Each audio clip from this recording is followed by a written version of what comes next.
Hello and welcome to That's a Wrap. I'm Joe Kohle. Thank you for joining us. This week we are doing a special Actor Awards preview episode. The 32nd Annual Actor Awards presented by SAG-AFTRA are on Sunday. This is the first year that the Actor Awards will have a new name after decades of being known as the SAG Awards. And this is the third year that the show will be live streaming on Netflix. Netflix began to air the show in 2024. The year prior, Netflix live streamed the ceremony on its YouTube channel, but not on the actual Netflix platform. And starting in 2029, YouTube will be airing the Oscars. So many of these big award shows are shifting away from traditional network television and moving to streaming platforms.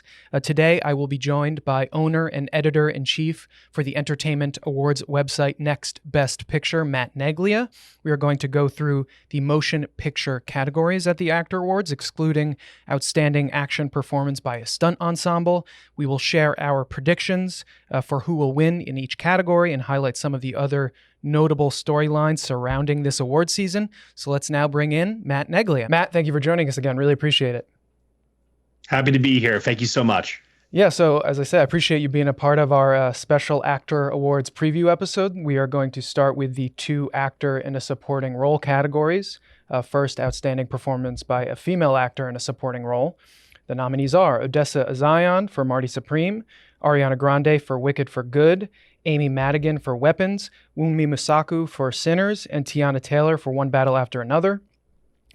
Matt, the two supporting actor categories for the Actor Awards and the Oscars seem to both have more legitimate contenders than the leading acting categories.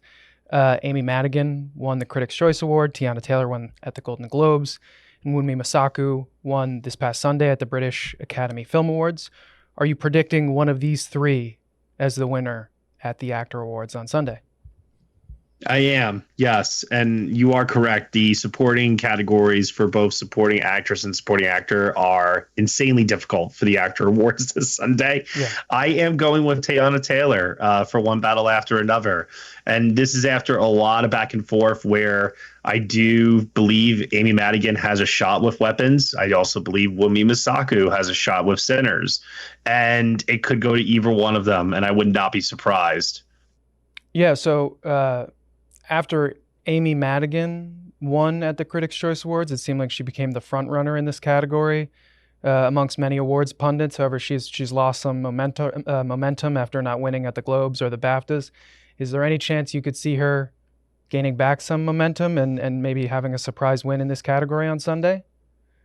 Absolutely. I've never considered her to be a front runner only because of the type of film that Weapons is, and considering that she's not the film's not nominated for Best Picture, and she has not swept the televised awards. Traditionally, if you're going to win the Oscar and you're not nominated for Best Picture, you need to sweep all the televised awards. You need to have like that crazy level of momentum. Think Kieran Culkin last year for A Real Pain, for example. Amy Madigan has not done that. So even if she goes on to win SAG, I still would not consider her to be the pure front runner heading into the Oscar.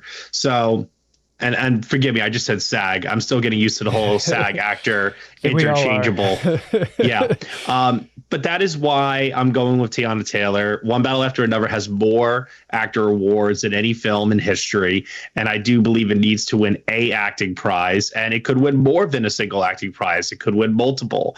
But Teyana Taylor won the Golden Globe. She lost some momentum then going on to lose at the BAFTAs.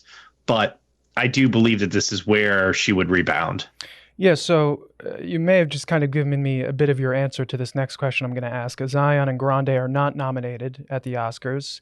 If either Madigan, Mosaku, or Taylor wins on Sunday at the Actor Awards, is that who you will be predicting to win at the Oscars? But you just mentioned even if Madigan wins, you might not think she could win at the Oscars. If it's Wunmi Mosaku, who just won the BAFTA, I will predict her to win the Oscar because she'll have the SAG and the BAFTA. Yeah. If it's Teyana Taylor, she'll have the Golden Globe, she'll have the SAG. She'll also be in the presumed Best Picture frontrunner that's going to win the top prize of the night. So makes sense for her to win. If Amy Madigan wins, then it's a toss-up between Teyana Taylor and Wunmi Mosaku. I do not believe that Amy Madigan goes on to win the Oscar still, regardless of the SAG win, because she's already lost, as you said earlier, so much momentum. And I do not believe that Weapons is as popular a film as either Sinners or One Battle.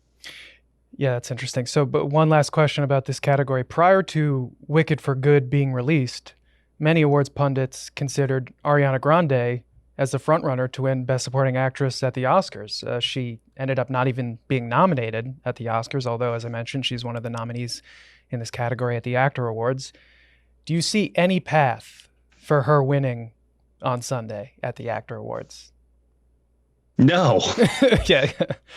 Yeah. If you had asked me this weeks ago, months ago, even maybe, but this was a case of when it's the start of the season and we don't know things. We haven't seen the films yet, and you're asked to make those initial first predictions of the season, right? Yeah. You go with the stuff that you know. So, for example, we know that Avatar is going to be a technical showcase. That gets slotted in at number one in the best visual effects slot because we know based on the prior films. Same thing when Dune 2 was rolling around last year. We went off of the success of the first film to predict nominations for the second film. People did the same thing with Wicked. And that is why she was placed in that position early on by a lot of people. And then they saw the film. They thought she was great. She was definitely a standout. I thought she was stronger in the second film than she was in the first film. So everything seemed fine. But the problem was the overall reception to the film itself. And she couldn't overcome that, unfortunately. And surprisingly, the film couldn't get a single nomination at the Oscars this year, which is still rather shocking to me. But, I think that people viewed it as one entire production between film one and film two.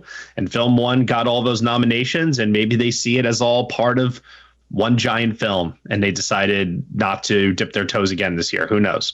Yeah, I think that all makes a lot of sense. But let's now discuss outstanding performance by a male actor in a supporting role. The nominees are Miles Caton for Sinners, Benicio del Toro for One Battle After Another, Jacob Elordi for Frankenstein, Paul Mescal for Hamnet, and Sean Penn for One Battle After Another. Matt, I just mentioned how both supporting actor categories seem much more wide open than the leading actor categories. And it seems like throughout the award season, the male supporting actor category has been even more up in the air than the female category. Who are you predicting to win on Sunday in this category? This is so tough. Yeah. And I want to be very clear that once again, even more so, I think, than supporting actress, there is, other than I think Paul Mescal, like any one of these actors, I believe could win this. Miles Caton could go on to win, and maybe that's a sign that there's love for Delroy Lindo and those votes transfer over to him at the Oscars. You know what I mean? Like, it could be one of those weird things. I would still rank him at number 4, though, ahead of Mescal. I would say the other three guys, Benicio, Sean Penn, and Jacob Elordi at the Actor Awards are your most likely winners of this category. Benicio had an early lead with the critics. It definitely seemed like the critics were rallying behind Benicio del Toro. Very similar in a way where Christoph Waltz was able to leapfrog Leonardo DiCaprio for Django Unchained because people just liked that character more. And it was a performance and a character that people could really get behind. And I think that for Benicio, a lot of people just really loved that character, wanted to celebrate him. He had a great year with the Phoenician Scheme. But then that didn't materialize at the Critics' Choice Awards or the BAFTAs, the Golden Globes. So I really think that all of that groundswell of support for him was really to try and get him into the conversation to get a nomination alongside Sean Penn. Mission accomplished. So I would put him in number 3. Then if I whittle it down to these top 2 between Sean Penn and Jacob Elordi, at the time when Elordi won the Critics' Choice Award, I thought, you know what? Makes a lot of sense since Stellan is not nominated at the Actor Awards that Jacob Elordi will just repeat. Because now, ever since they combined with AFTRA, SAG-AFTRA as a whole voting body tends to favor younger actors. It tends to be more of a populist choice in many ways. Jacob Elordi is really hot at the moment, figuratively and literally, I guess, And so people want to vote for him. He's a charming, good-looking, tall guy with a great smile and great set of hair. And like people love him, and he's very talented. If you watch his performance in Frankenstein and in Wuthering Heights, Euphoria, the guy's got incredible range. And I think Frankenstein being a transformative role with makeup and prosthetics, and he has to undergo this whole transformation of a character arc for this creature. I mean, it's really impressive stuff. And I think it's the kind of role that actors dream about doing, Sean Penn is also a role that an actor dreams about. It's the flashy villain role. But I do wonder if Sean Penn, who has been rewarded by, SAG-AFTRA in the past, he won for Milk a couple of years ago, more than a couple. I mean, it was 2008. But still, I don't think that there is so much reverence and love for Sean Penn outside of the goodwill that he is receiving because he's part of a film that people really, really love. You know what I mean? And so he won at BAFTA, and that might start a domino effect where he then goes on to win at the actor award. Then he goes on to win the Oscar. It would be his third Oscar at this point, where you have these other guys like Stellan Skarsgård, Delroy Lindo receiving their first nominations. Same with Jacob Elordi as well. And Benicio del Toro already has an Oscar, but it's like, can we just get these other guys the Oscar instead? So I'm kind of in a mindset of I don't want to predict Sean Penn because I don't want to see him become the obvious choice to then go on to win a third Oscar when, quite frankly, he doesn't need it and he doesn't give a he may not even show up at the Oscars to collect it. So it's like, why are we doing this other than the fact that Colonel Lockjaw is definitely going to become an iconic villain character that we'll be talking about for years to come? I would much rather see Delroy Lindo or Stellan Skarsgård receive that moment of recognition on that world stage, wouldn't you? And Elordi, it could be a catapult for his career to even greater heights than what he's achieving now. So where that leaves me ultimately is it does leave me kind of defaulting with Elordi, but it's not just because I do have a little bit of bias here about giving Sean more than he's already received. And quite honestly, like I said, I don't even think he wants it. But with Elordi, at least my reasoning is, I think, sound in the sense that it is a makeup transformative role. He's really red hot at the moment. SAG-AFTRA does tend to skew a little younger. It's a more populist voting body compared to the way it used to be before they merged with AFTRA. And if this was the old days, I would have gone with a different choice. But for that reason, I'm going with Elordi. And we'll see what happens at Oscar at that point, because then he'll have CCA, he'll have SAG. Sean will still have the BAFTA, but maybe that leaves an opening for Stellan, who still did win the Golden Globe, to maybe come up the middle. I mean, there's a lot of ways this can still go. Well, no one could say you didn't think that through, Matt. That's why you're good at what you do. You really put a lot of thought into this. You basically covered every single follow-up question I was going to ask, especially Stellan Skarsgård, who won at the Golden Globes, was not nominated at the Actor Awards. No actor from an international film received a nomination at the Actor Awards. And you kind of implied that there could still be a chance of him winning at the Oscars despite losing at the BAFTAs and not being nominated in this category?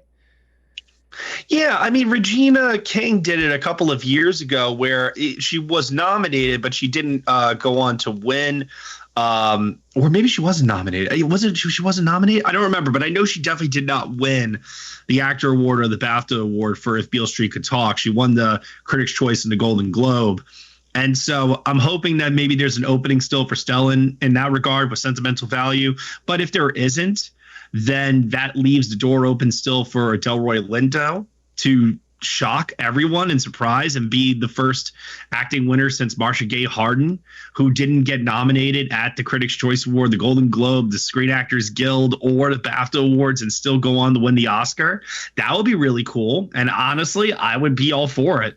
Yeah, this category is crazy because there was a time where it seemed like Stellan was like a clear front runner, and then, like you said, Benicio got a lot of love from critics groups, and then Elordi won the Critics' Choice, Penn won the BAFTA. It's just all over the place. So yeah, this is definitely going to be one that even after the Actor Awards, I don't think we're going to have a that clear cut of an idea of how this is going to go on Oscar Sunday. But we're going to take a quick break.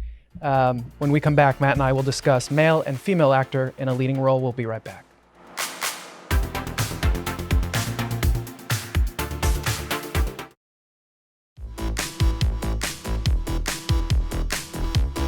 Welcome back. We are still here with owner and editor-in-chief of Next Best Picture, Matt Neglia, to preview the Actor Awards, which are happening on Sunday. We are breaking down the motion picture categories. Let's now talk about outstanding performance by a female actor in a leading role. The nominees are Jessie Buckley for Hamnet, Rose Byrne for If I Had Legs, I'd Kick You, Kate Hudson for Song Sung Blue, Chase Infinity for One Battle After Another, and Emma Stone for Begonia. Matt, Jessie Buckley won Best Actress at the Critics' Choice Awards, Best Actress in a Motion Picture Drama at the Golden Globe Awards, and Best Actress in a Leading Role at the BAFTA Awards. Out of all the motion picture categories at the Actor Awards, do you think she is the heaviest favorite to win? It's going to go to Jessie Buckley. I would be really shocked if anyone other than her pulled this off, given that she has led the precursors. She's won the Critics' Choice, the Golden Globe, and the BAFTA so far. I do think that she is going to be what we consider to be a sweeper across the televised awards. Rose Byrne definitely got her share of critics' love this season. She also won the Golden Globe for the comedy musical category. And I do believe that, I want to see Rose Byrne win. She was my favorite performance of last year, but I can't argue that she was definitely celebrated pretty widely across lots of prestigious critics groups, mainly the New York Film Critics Circle, National Board of Review, the Los Angeles Film Critics Association. So Jessie Buckley having this moment now, I don't begrudge it. I'm not against it in any way. I think she's wonderful in Hamnet, and I think it'll be a great win for Focus Features to pick up this prize for her. Yeah, so on January 16th, for this show, I did a recap of the Golden Globes with Collider's Perry Nemiroff, and I mentioned that at the time, according to betting markets and many pundits, Timothée Chalamet and Jessie Buckley were strong favorites to win at the Oscars. And I asked Perry, between Chalamet and Buckley, who she thought should be considered more of a lock to win at the Oscars. And she actually said Chalamet, explaining that she believed Rose Byrne posed a stronger threat to Buckley than anyone in the Best Actor race did to Chalamet. And I agreed with her, but after the BAFTA Awards and Chalamet losing and Buckley continuing to win everything, I would now say the opposite and say that Buckley has more of a chance to win at the Oscars than Chalamet. However, you kind of just alluded to it. Do you still think Rose Byrne has any chance to upset Jessie Buckley at the Actor Awards and then the Oscars as well? There is a chance, but once again, Hamnet is a more widely seen film than If I Had Legs, I'd Kick You. It is also a film that appeals to more people. If I Had Legs, I'd Kick You is a very aggressive, abrasive film in many ways. It can be considered a tough watch for some. That's why I love it. But Hamnet, I think just has the edge in that regard, and that gives Buckley the edge. Yeah, I tend to agree with you. So let's the last individual acting category we are previewing today is Outstanding Male Actor in a Leading Role. The nominees are Timothée Chalamet for Marty Supreme, Leonardo DiCaprio for One Battle After Another, Ethan Hawke for Blue Moon, Michael B. Jordan for Sinners, and Jesse Plemons for Begonia. Matt, on Tuesday, Gold Derby published an article titled Timothée Chalamet Tumbles in SAG-AFTRA Awards Odds After Shocking BAFTA Loss. This is in reference to Gold Derby's Actor Awards odds that they do. Robert Aramayo, star of the film I Swear, won the Best Actor in a Leading Role prize at the BAFTAs. Aramayo is not nominated at the Actor Awards or the Oscars because I Swear does not open until April 24th of this year in the U.S. Despite Chalamet's loss at the BAFTAs, are you still predicting him to win in this category at the Actor Awards? No. So, Michael B. Jordan? Yes. Wow. Yeah. Yeah. Okay. Wow. So here's my thought process. This is either going to be a very easy race and Chalamet's just going to win and it will all be over and he'll go on to win the Oscar. But I'm a superstitious man. Yeah. And when I look at my current predictions, I don't have Sinners winning anything up until this point through these categories, right? And I think Sinners needs to win something at the Actor Awards. I think it's too popular of a movie to not win something. Michael B. Jordan has been neck and neck with Timothée Chalamet throughout most of the season with the precursors. If you look at the precursor awards tracker on nextbestpicture.com, where we track all the individual awards won by people in the lead up to the Oscars. Michael B. Jordan is right up there with Timothy. He's currently number 2 behind him. And traditionally, whoever is in your top 2 are the people that are most likely to win one of these major prizes that at one of the televised shows go on to maybe win the Oscar. Now, I want to be very clear about something. There's only been 2 instances in recent history, if you go back to the inception of the Critics' Choice Awards, where somebody won the Critics' Choice Award, the Golden Globe, and then went on to lose the Oscar. That was Russell Crowe in 2001 with A Beautiful Mind, who famously won everything that entire season and then lost out of nowhere to Denzel Washington at the very end. And the other one is Chadwick Boseman, who won Critics' Choice, Golden Globe, and the SAG Award, as it was called at the time, but then lost the BAFTA to Anthony Hopkins, who was nominated, who did go on to win the Oscar. So if Robert Aramayo was nominated for the Oscar, we would be talking about him maybe even repeating at the Actor Awards and going on to win the Oscar, but he's not. Like you said, he's not eligible. So he's out of the equation, but it does show that Chalamet is vulnerable, which we already knew because of a couple of different reasons. One is this is where the superstitious element comes into play here. He won at the Actor Awards last year for A Complete Unknown. Nobody has ever done back-to-back wins in this category. I mean, granted, now if you want to say, well, if they were around the year that Tom Hanks won for Philadelphia and Forrest Gump, he would have been that person. Fine. Okay, sure. You can make that claim, but Russell Crowe didn't do it with Gladiator and A Beautiful Mind. There have been other instances where people could have done it. It didn't happen. I don't think it's going to happen here. I think it's going to go to somebody else because I do think that people will say, oh, we just did this last year. Now, you don't think that it's possible, like I said, yeah, go ahead. The Actor Awards, the kind of the point you made about them being a bit more populist and Jacob Elordi being super famous and beloved in this new like well, look at Michael B. Jordan. It's the same thing. And Sinners is obviously incredibly popular. He's very famous, this guy. He's also got those washboard abs and everybody loves him, you know? I mean, like you look at Michael B. Jordan, you're like, damn, that's a movie star. You know what I mean? And I do believe that he is someone, to me, it's like Timothy last year for A Complete Unknown, where if Michael wins this, do I think he's going on to win the Oscar? No, I do not. But it will be a really great moment for him that will, I think, help create a building block to whatever he does next that could potentially win him the Oscar. And that's what we were all saying about Timothy last year with A Complete Unknown, when it looked like it was very obvious that Adrian Brody was going to still win for The Brutalist, was, okay, he may not win it this year, but this is going to set the stage for Marty Supreme to prevail for him next year.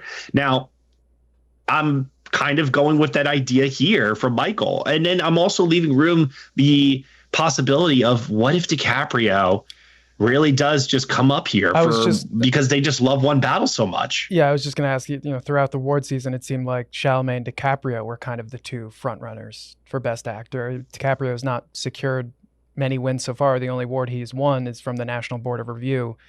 So you're giving him any chance to win on Sunday? Pick up his second Oscar? I'm giving him third place chance, Yeah. But I really think Michael, if you were to really grill me on this, gun to my head, the safe choice is Chalamet, and that's probably who I would say. All right, I'll just go with Chalamet for the Actor Awards, and he goes on to win the Oscar, and then BAFTA was a fluke. You know what I mean? Yeah. But I do see a world where if he loses it to Michael B. Jordan, I still wouldn't be nervous about Michael repeating an Oscar, and I still think I would predict Chalamet to still take it because he has Critics' Choice and he has Golden Globe, which is still a really good combo to have. It will make things more interesting potentially, and Michael definitely will stand a much better chance still to win.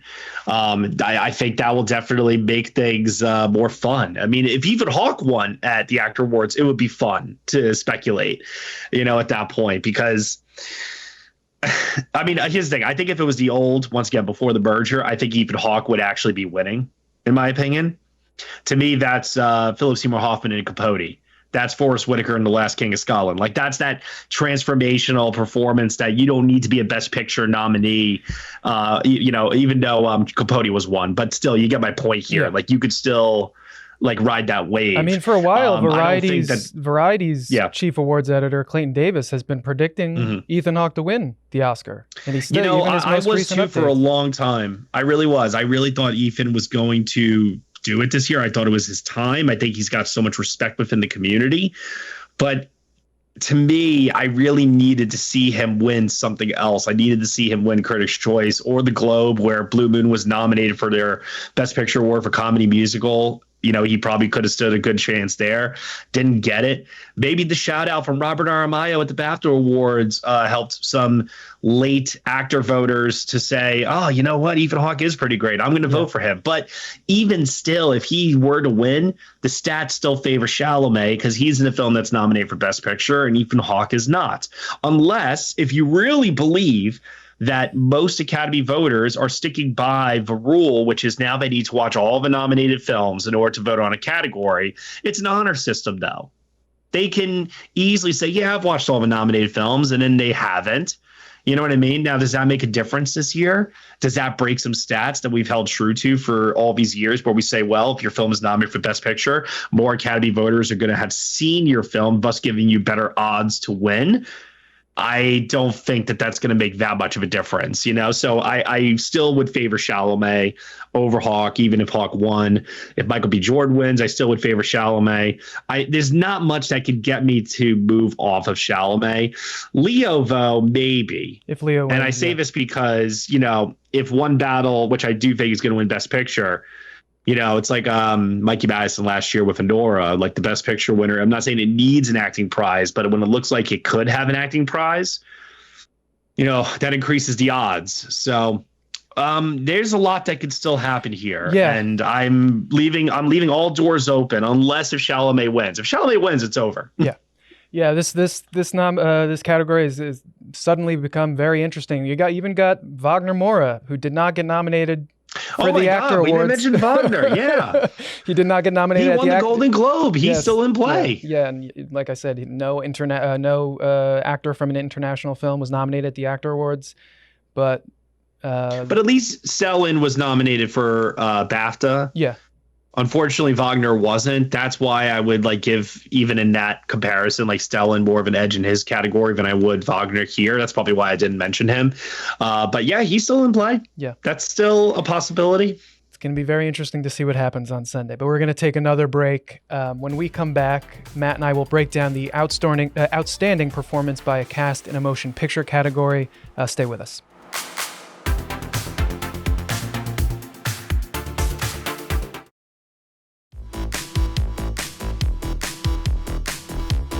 Welcome back. Let's now finish with our last category of this Special Actor Awards preview episode, Outstanding Performance by a Cast in a Motion Picture.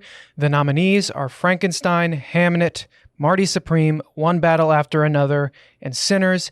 Matt Neglia, owner and editor-in-chief of Next Best Picture, is still here with us. Matt, one final prediction today. I'm just going to get right to this question. Do you think any film other than One Battle After Another or Sinners has any real chance of winning in this category on Sunday? No, I do not. Yeah. Who are you picking out of the two? I initially said Sinners because I held on to it for so long. It was the default choice for me all season, and it's won so many cast prizes and ensemble prizes and casting awards throughout the season that I'm like, yeah, it probably is Sinners here. But the more I think about this, the more I'm coming around to One Battle After Another, just being this year's Everything Everywhere All at Once, Oppenheimer, and it just does a near clear sweep of the guilds. Now, if Sinners were to upset One Battle After Another at the PGA Awards, that would throw this all completely out of the window. But I do believe One Battle is going to win that, and I see no reason why the train should stop there. Why wouldn't it then go on to also win the ensemble prize? The Best Picture winner at that point, that has a guild sweep where they win DGA, when they win WGA, as One Battle is going to in its category. The Ace Eddie Awards are tonight. It could win there. I mean, it's doing so well this season that I just don't know why it would stop all of a sudden. You know what I mean? And so And why? Because I've just held on to Sinners, and Sinners has been the default choice. And, Sinners got a great ensemble, and Sinners could definitely still do it. And I think it is probably going to do it. I don't know. I'm 50-50 on this, man. Yeah. But I'm leaning towards there just being this momentum and swell of love for One Battle amongst the industry at a time when I think the film is just hitting at the right moment for what is on people's minds going on in the world right now. You know what I mean? Mm-hmm. And so, yeah, I literally made this change today, the day before the Actor Awards. I've literally been predicting Sinners this whole time, but I'm going to just say One Battle. And I'm going to say that, it wouldn't have been my choice at the beginning of the season. It wasn't my choice when the nominations were first announced. But then, like I said, in a year like Everything Everywhere All at Once or Oppenheimer, when you start to just see the wave coming and it gets bigger and bigger and bigger, you got to just choose to ride it at that point. And that's what I think is going to happen here. Yeah. So in the past 20 years, the winner in this category went on to win Best Picture at the Oscars only 11 times. Yes. Last year, Conclave won in this category at the Actor Awards, and Anora, as you mentioned, went on to win Best Picture. I feel like I can see a situation where Sinners wins Best Ensemble, obviously, and One Battle After Another still goes on to win Best Picture. Do you agree that that's a possibility?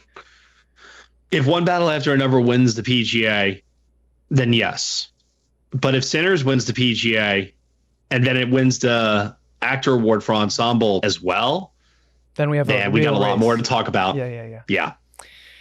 All right. Well, there's it is fun that it isn't clear cut. I tend to agree with you that One Battle After Another, the wave is strong, and I think it's gonna continue throughout the rest of the season into Oscars. But yeah, it's definitely not set, and it's gonna be fun to see how all of this plays out. Matt, that's all the time we have. I really appreciate you joining the show today, giving us your predictions and your expertise. Oh, no, thank you so much for having me. It was a blast doing this, and I hope to come back again soon. Yeah, we'll maybe have you back for Oscar predictions if you're able to. I would love that. It would be a lot of fun. Yeah. All right. Thanks again, man. And that does it for today's edition of That's a Wrap. Stay tuned for more on Pix11 Plus throughout the night. I'm Joe Kohle. Thank you for watching.